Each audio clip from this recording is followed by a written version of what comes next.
I recently posted a video about Dr. Samuel Lee, and I knew that it was going to create some dialogue, but after almost 20 years of serving patients and clients and really thinking that I'm going to be bringing this dialogue and we're going to talk about discernment, we're going to talk about being embodied in your power.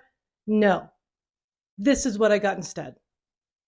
People were having massive side conversations, disputing plant medicine, spiritual guides, terminology and phrasing, and just really getting emotionally dysregulated in general. I started noticing a pattern that distraction is one of the biggest leaks and hijacks in the spiritual community, and it's happening in spades right now. Years ago, I would be micromanaging the conversation, the comments section. I'd be correcting misunderstandings. I'd be micromanaging the comments.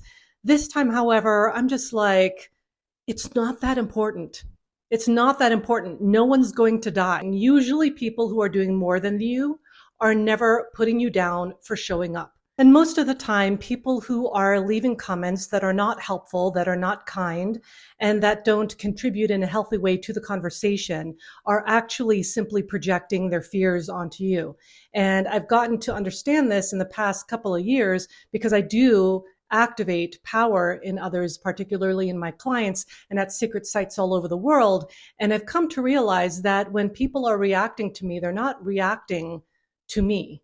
They're reacting to whatever I am triggering within themselves that is showing them where they're not showing up for themselves right now. In the spiritual community, especially if you're a woman, you're not expected to actually have a backbone and be spiritual at the same time. Like it's not congruent for some reason. I'm here to tell you that's a load of BS. It's like the love and light spiritual bypassing on crack.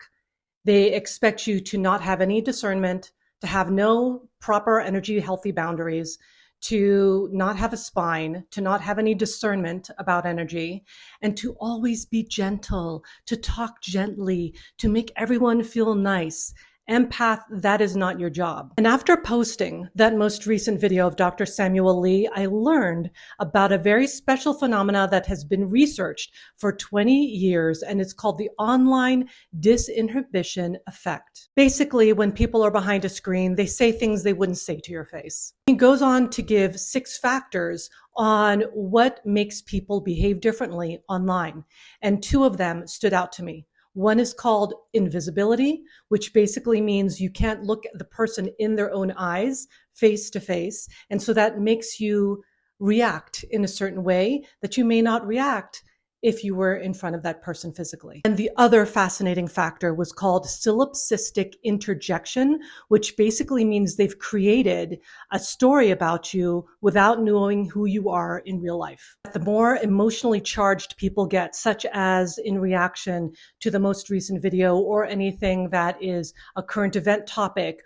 or something that really strikes the emotional lever for a lot of people, is that people forget that when you're leaving a comment, you're actually leaving a comment to another human being. And it fascinates me that people would treat other human beings that way. And is this really how we're moving forward into the new era? The next time you feel the urge to react online, ask yourself these 3 questions.